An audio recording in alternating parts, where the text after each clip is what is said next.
Thank you, Neville. It's good to be with you here today. And I know we all came with a lot of questions, as we do every time we get together and talk about ID and traceability. And our organization, similar to Kansas Livestock Association, has policy on the books and has had policy on the books for a number of years supporting mandatory animal ID and traceability. But I think we all know that the industry is divided on that, otherwise we wouldn't be meeting today. So we're going to continue to discuss this and hopefully shed some light on this as we move forward with a system that can function in a voluntary mode, because that's the path that we're on today. But at some point in time, if politically we all come together and align on mandatory, then it'll be an easy shift, and we will already have a private sector database. And I think you've heard Dr. Scheer and others at USDA says we don't want to control the database, we need access. And I think in the real world that's probably the best model. So just real quickly, our pilot project, Texas, multiple state actually, is still being finalized. In fact, I hope to go back with a few ideas that we might actually tweak some of the goals that we have. So like Kansas, we have a goal of disease traceability. And there's a subset of information that needs to be entered into the system to accomplish that. We also have a goal of exchanging value-added information up and down the production and processing chain that hopefully will incentivize producers to put tags in ears. I think we've seen that in the past. The World Perspective study was referenced. We saw it on the survey today.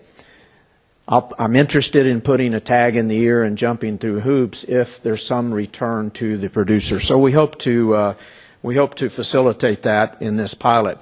So, okay, I'll try to keep up with slides here. We started with our association and Texas and Southwestern Cattle Raisers Association, which represents the cow-calf and stocker operators in Texas, and representatives also of the auction markets. So cow-calf, stocker, auction markets, feed yards, a retail representative, and packer representatives.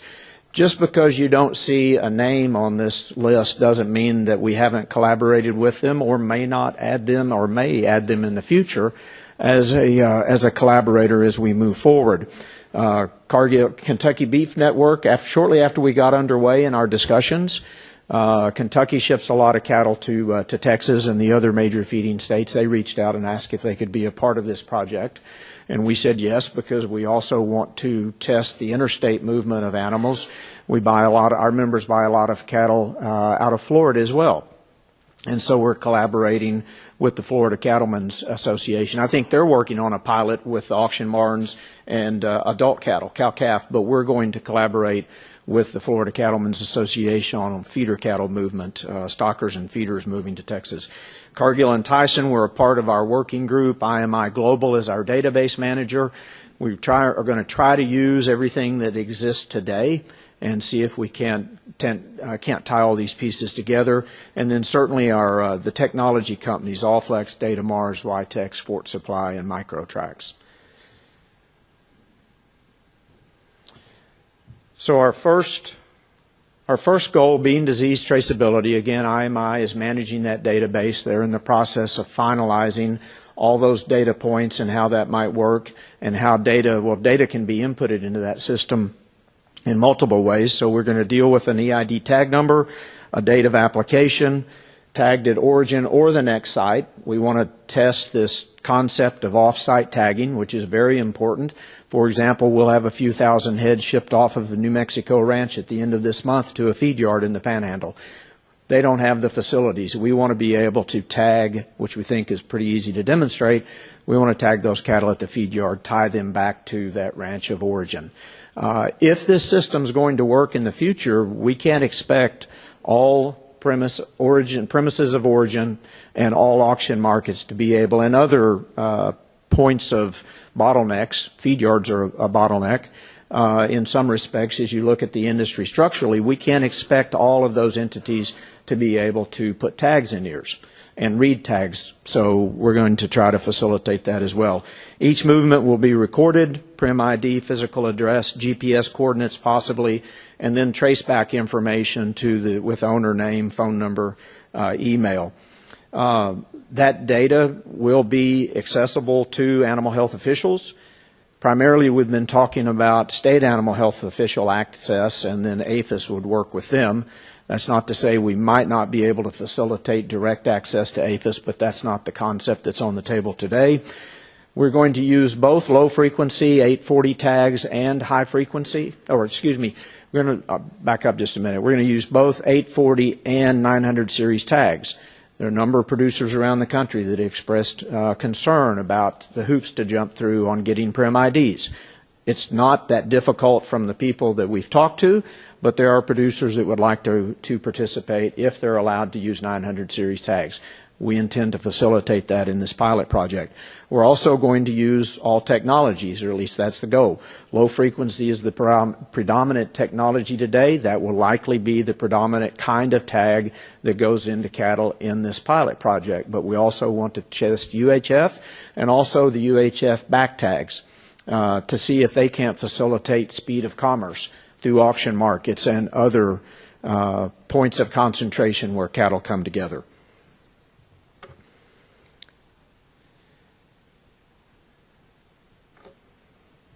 Okay, now shifting gears to the value-added differentiation to try to incentivize producers to put tags in ears.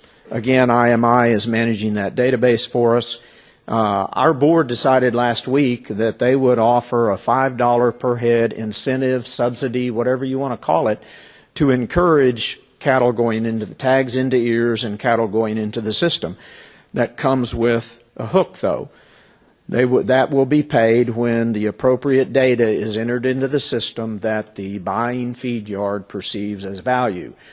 So there's about 30 different data points that are going to be populated into the database if people want to provide that, and IMI will capture that.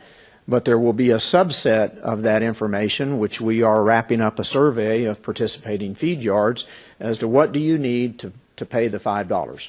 So we'll create that subset, and that will become a prerequisite for participation in the program. Additional data value between the buyer and the seller. If the buyer and the seller want to negotiate some higher value to a subset of information, they're free to do that in addition to the $5. There'll be, as I mentioned, data sharing through all segments of the beef industry. And then if cattle are in an NHTC or a natural program that requires audit and verification, IMI will provide that. That will come at a cost, a separate cost or an above and beyond what the system is designed to facilitate today. Okay, so the cow-calf and stocker information that we're expecting and probably going to add into the system, again, this will all be finalized in the next week or two, will be the EID number, the animal, the origin of the animal, date of birth, breed. There'll be data cells in the database for breed, pasture type, supplemental feed, animal health and performance products that were used and the dates that they were utilized, weaning weight, and then BQA information that exists in some of the BQA programs. That's one of the reasons we're interested in working with Kentucky. They've got a very robust Kentucky beef network that's been around for a dozen years, and they've gone through a lot of this discussion and process. Obviously, these different data points have different values to the different buyers. We're going to let them sort that out. At one point in time, it was discussed as, well, let's establish a value for each of these data points, and we said, no, let's let the marketplace do that. So the feeder information, again, EID number, origin, if it hasn't already been established or traced back to the ranch, as I mentioned that example for the New Mexico cattle shipping the end of the month. Similar animal health and performance products and dates, feed yard performance, average daily gain, feed to gain conversion, BQA program information. It'll be interesting. I've already had a few people question me, are your feed yards really going to provide that? Well, we'll see. That's part of the reason for the pilot. The same would hold true on the packer information: quality grade, yield grade, hot carcass weight, slaughter date, and hopefully retiring the tag numbers. Now, it's easy to say all these things. To implement it is going to be a different thing, but that's why we're doing a pilot project, and we expect to be able to accomplish that. So I hope that gives you a quick overview of what we're doing in Texas. As far as timelines are concerned, at least through the end of 2019, probably beyond that. Those have not been finalized. We're going to see how phase 1 of the pilot goes, and then we'll decide what we do in phase 2. So I'll turn it over to Dr. Averill.